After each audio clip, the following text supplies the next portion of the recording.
جانتے ہیں سنت کسے کہتے ہیں؟ تو سنت سے مراد ہوتا ہے کہ نبی کریم صلی اللہ علیہ وسلم کی زندگی گزارنے کا طریقہ، یعنی آپ کی عبادات کے ساتھ ساتھ آپ کا اٹھنا بیٹھنا چلنا پھرنا کھانا پینا سونا جاگنا، یہ تمام چیزیں حضور اکرم صلی اللہ علیہ وسلم نے جس انداز میں کی ہے اسے حضور اکرم صلی اللہ علیہ وسلم کی سنت کہا جاتا ہے۔ اور یقیناً حضور اکرم صلی اللہ علیہ وسلم کی ان سنتوں پر عمل کرنے والے کو اللہ دونوں جہاں میں عزت عطا فرماتا ہے۔ میرے پیارے آقا علیہ الصلوۃ والتسلیم کے پیروانوں، میں کئی بار پہلے بھی کہہ چکا ہوں، آج پھر دہراؤں گا کہ زندگی کا کون سا گوشہ ہے یا زندگی کا کون سا لمحہ ہے جہاں میرے آقا صلی اللہ علیہ وسلم نے ہماری اور آپ کی رہنمائی نہ کی۔ یعنی کوئی گوشہ ایسا خالی نہیں ہے جہاں ہمیں سوچنا پڑے کہ ہم اسے کیسے کریں، اس کے کرنے کا طریقہ کیا ہے، بھلا اس کو عملی جامہ پہنایا جائے تو کیسے پہنایا جائے کہ اس میں سنت کیا ہے۔ نہیں بلکہ حضور اکرم صلی اللہ علیہ وسلم نے نماز، روزہ، حج، زکوٰۃ، ان تمام عبادات کے ساتھ ساتھ زندگی کا ایک ایک لمحہ کیسے گزارا جائے اس پر بھی ہماری اور آپ کی رہنمائی فرمایا ہے۔ میرے پیارے آقا علیہ الصلوۃ والتسلیم کے پیروانوں، سنت تین طرح کی ہوا کرتی ہے۔ سنت تین طرح کی، ایک تو وہ جو حضور اکرم صلی اللہ علیہ وسلم نے کیا، یہ ایک سنت ہے، اور دوسری وہ سنت جو حضور اکرم صلی اللہ علیہ وسلم نے کیا نہیں بلکہ صحابہ کو کرنے کا حکم عطا فرمایا ہے، تو وہ بھی آقا صلی اللہ علیہ وسلم کی سنت ہے۔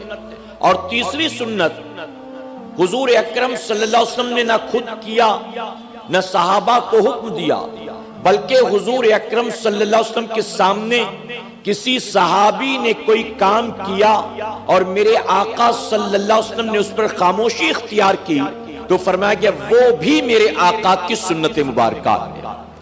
تو سنت کی تین قسمیں، ایک ہے قولی، دوسرا ہے فعلی، یعنی فعلی سے مراد عملی، قولی سے مراد جس پر آپ نے جس بات کا حکم دیا، جو آپ نے کہا، دوسرا جو آپ نے کیا فعلی عملی، اور تیسرا تقریری، یعنی فرمایا گیا کہ جس پر صحابہ نے عمل کیا ہو اور میرے آقا صلی اللہ علیہ وسلم نے خاموشی اختیار کی ہو، اس کو تقریری سنت کہتے ہیں۔ تو یہ تین سنت ہمیں اور آپ کو چاہیے کہ ان تینوں طرح کی سنت کو نبی کریم صلی اللہ علیہ وسلم کی سنت دل سے جانے مانے اور اس پر عمل کریں۔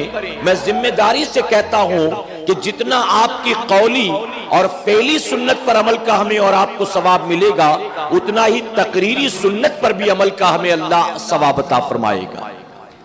اسی طرح سے صوفیہ نے ایک بڑی پیاری بات لکھی، سنت سے مراد کیا، یعنی حضور اکرم صلی اللہ علیہ وسلم کی اتباع کرنا، ان کی اطاعت کرنا، ان کو فالو کرنا، ان کی کاپی کرنا، ان کی فرمانبرداری کرنا، یہ ہے حضور اکرم صلی اللہ علیہ وسلم کی سنت پر عمل کرنا ہمارے اور آپ کے لیے۔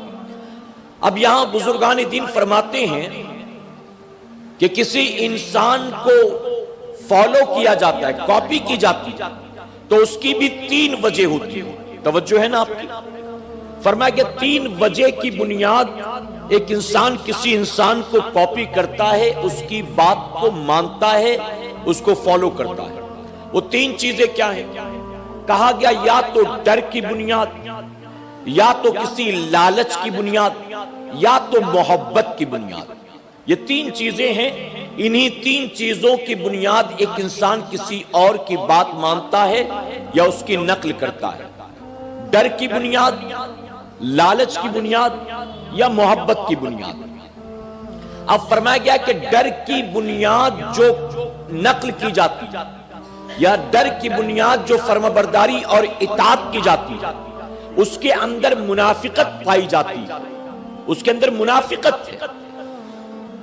وہ اطاعت، وہ فرمانبرداری، وہ کاپی کرنا دل سے نہیں ہے بلکہ ڈر کی بنیاد کہ اس انسان سے ہمیں خطرہ ہے، جان کا، مال کا، عزت و آبرو کا، اس لیے ہم اس کے پیچھے پیچھے چلے جا رہے ہیں خاموشی کے ساتھ.